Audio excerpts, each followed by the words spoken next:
अगर आप जॉब करते हो या फिर हर महीने आपके सैलरी अकाउंट से पीएफ अकाउंट में कुछ पैसे ट्रांसफर होते हैं तो ये वीडियो जरूर देखो, क्योंकि ईपीएफओ कुछ नए रूल्स लेकर आए हैं, जैसे कि अब आप अपने पीएफ अकाउंट से पूरा पैसा विड्रॉ कर सकते हो। पार्शियल विड्रॉल के नए रूल्स आ गए हैं, पार्शियल विड्रॉल इजी हो गया है, और अगर आप एक पेंशनर हो तो आपके लिए भी बहुत कुछ नया ईपीएफओ लेकर आया है। तो चलिए हम सिंपल तरीके से समझते हैं कि ईपीएफओ क्या नया चेंजेस लेकर आया है। सबसे पहला चेंज है 100% विड्रॉल। अब आप अपने पीएफ अकाउंट से 100% विड्रॉ कर सकते हो। जी हाँ, अब आप पूरे पैसे को विड्रॉ कर सकते हो। पहला है 100% विड्रॉल। अब आप अपने पीएफ अकाउंट से 100% विड्रॉ कर सकते हो। पहले ये रूल था कि आप अपने पीएफ बैलेंस का 100% तभी विड्रॉ कर सकते थे जब आप रिटायर हो जाओ या फिर अगर आप 2 महीने तक जॉबलेस हो। लेकिन अब आप एलिजिबल हो 100% विड्रॉल करने के लिए, चाहे इमरजेंसी कंडीशन हो या फिर आपको जॉब चेंज करना हो या फिर कोई और रीजन हो, आप एलिजिबल होते हो 100% विड्रॉ करने के लिए। सेकेंड रीजन है एजुकेशन एंड मैरिज के लिए अब आपको ज्यादा विड्रॉल अलाउड है। पहले रूल ये था कि आप अपने एजुकेशन और मैरिज दोनों को मिलाकर ओनली 3 टाइम्स विड्रॉ कर सकते थे, बट अब ऐसा नहीं है। अब ये है कि अगर आप को एजुकेशन के लिए विड्रॉ करना है तो आप 10 टाइम्स विड्रॉ कर सकते हो। अगर आपको मैरिज के लिए विड्रॉ करना है तो आप 5 टाइम्स विड्रॉ कर सकते हो। सपोज आपने 3 टाइम्स ऑलरेडी पीएफ विड्रॉ कर लिया है अपने बच्चों के एजुकेशन के लिए, तो अब आप और 7 टाइम्स विड्रॉ कर सकते हो। अगर आपको हायर एजुकेशन के लिए भेजना है, अब्रोड भेजना है अपने बच्चों को, तो आप उसके लिए विड्रॉ कर सकते हो। थर्ड रीजन है पहले 13 कॉम्प्लिकेटेड रूल्स हुआ करते थे, लेकिन अब सबको इंटीग्रेट करके ओनली 3 कैटेगरीज में उनको डिवाइड कर दिया गया है। पहले पार्शियल विड्रॉल के लिए 13 अलग अलग क्लॉज हुआ करते थे, लेकिन अब उसे 3 कैटेगरीज में डाल दिया गया है। वो 3 कैटेगरी ये है, हाउसिंग नीड्स, चाहे घर बनाना हो, घर खरीदना हो या फिर आपको कोई लोन रिपेमेंट करना हो, तो वो हाउसिंग नीड्स का कैटेगरी में आ गया। दूसरा है स्पेशल सर्कमस्टांसेस, जैसे कोई इमरजेंसी, लॉकडाउन, पैंडेमिक वगैरह हो गया। तीसरा हो गया एसेंशियल नीड्स, जैसे कि एजुकेशन, मैरिज या फिर इलनेस या कुछ और।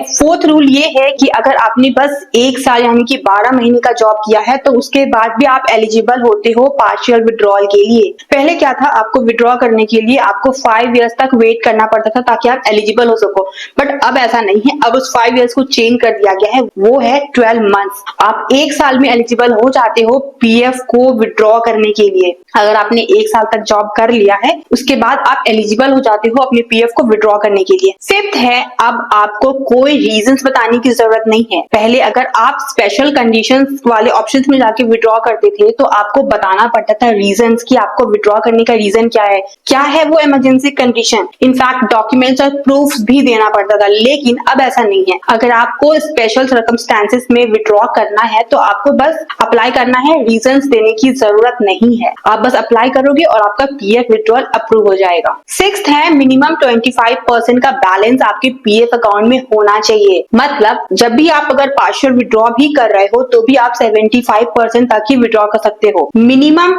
जो 25% है वो आपके अकाउंट में एनी टाइम होना चाहिए, और ये आपके रिटायरमेंट तक बना रहेगा, जिसपे आपको 8.25 पर एनम के बेसिस पे आपको इंटरेस्ट मिलेगा। ये आपके रिटायरमेंट को सुरक्षित रखने का एक अच्छा तरीका है। अगर आपके पीएफ अकाउंट में 4 लाख है तो आप 3 लाख तक का ही विड्रॉ कर सकते हो। आप पूरा पैसा विड्रॉ नहीं कर सकते। अगर आपने पूरा पैसा विड्रॉ किया तो आपका पीएफ अकाउंट इनएक्टिव हो जाएगा। तो अपने पीएफ अकाउंट को एक्टिव रहने के लिए अगर आप स्टिल जॉब कर रहे हो तो उसके लिए आपको मिनिमम 25% का बैलेंस रखना ही पड़ेगा। सेवेंथ है 100% ऑटो सेटलमेंट, बिना किसी डॉक्यूमेंट्स का आपका सेटलमेंट हो जाएगा। पहले क्या होता था, अप्लाई करने के लिए आपको फॉर्म फिल करने पड़ते थे, डॉक्यूमेंट अटैच करना पड़ता था। अब ऐसा कुछ नहीं है, अब सिंपल सब कुछ ऑनलाइन डिजिटल हो गया है। सिंपल तरीके से आप वेबसाइट पे जाओ और उसमें आप अपना विड्रॉल रिक्वेस्ट अप्लाई करो और आपका कुछ दिन के अंदर विड्रॉल रिक्वेस्ट अप्रूव हो जाएगा। यही विड्रॉल रिक्वेस्ट पहले 10 से 15 दिन लग जाते थे, लेकिन अब इतना समय नहीं लगेगा, ये आपका जल्दी हो जाएगा। 8th रूल है कि फाइनल सेटलमेंट और पेंशन का जो पीरियड है वो चेंज हो गया है। पहले आपको फाइनल पीए सेटलमेंट करने के लिए 2 मंथ्स का वेट करना पड़ता था कि अगर आप 2 मंथ्स के लिए जॉब नहीं कर रहे हो तो आप अपना पीएफ को सेटलमेंट कर सकते हो, लेकिन अब इस 2 मंथ को बढ़ाकर 12 महीने कर दिया गया है। और पेंशन के लिए पहले 2 मंथ्स का वेट होता था, लेकिन अब 36 मंथ का वेट हो गया है, यानी कि 3 इयर्स का वेट करना पड़ेगा आपको। ये इसलिए किया गया है ताकि लोग अपने रिटायरमेंट के पैसे को तुरंत खर्च ना कर दे, थोड़ा डिसिप्लिन बना के रखे। और एक 9th है, एक नया स्कीम ला गया है, विश्वास स्कीम। ये एम्प्लॉयर और एम्प्लॉय दोनों के लिए, मतलब दोनों के लिए फायदेमंद है। इस स्कीम की वजह से आपको जो डिस्प्यूट्स और पेनाल्टीज होते हैं वो काफी रिड्यूस हो जाएगा। जैसे कि इन केस अगर आपके एम्प्लॉयर ने आपको लेट पीएफ डिपॉजिट किया है आपके अकाउंट में, तो उस केस में पेनाल्टी लग जाती है। तो विश्वास स्कीम के तहत आप नेगोशिएट कर सकते हो और आपका जो पेनाल्टी लगा है, आपके जो पैसे आपको मिलना चाहिए वो आपको मिल जाता है। 10th रूल है, पेंशनर्स के लिए फ्री लाइफ सर्टिफिकेट बनाने का इन्होंने जिम्मा लिया है।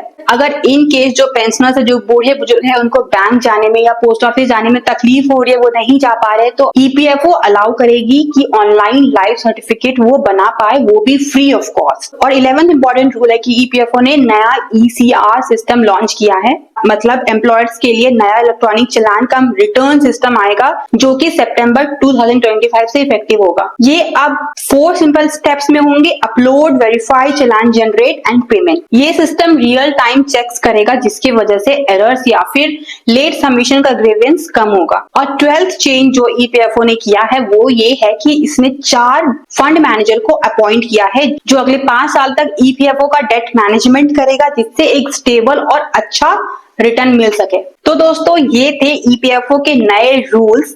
अब आप अपने पैसे को आसान तरीके से निकाल सकते हो, प्रोसेस भी काफी फास्ट हो गया है और आपका जो रिटायरमेंट फंड है वो भी काफी सेफ और सिक्योर हो जाएगा। आपको कौन सा रूल सबसे ज्यादा इफेक्टिव लगा? अगर वीडियो अच्छा लगा तो लाइक, शेयर एंड सब्सक्राइब जरूर करिएगा। नमस्कार, तो मिलते हैं नए वीडियो में नए टॉपिक के साथ।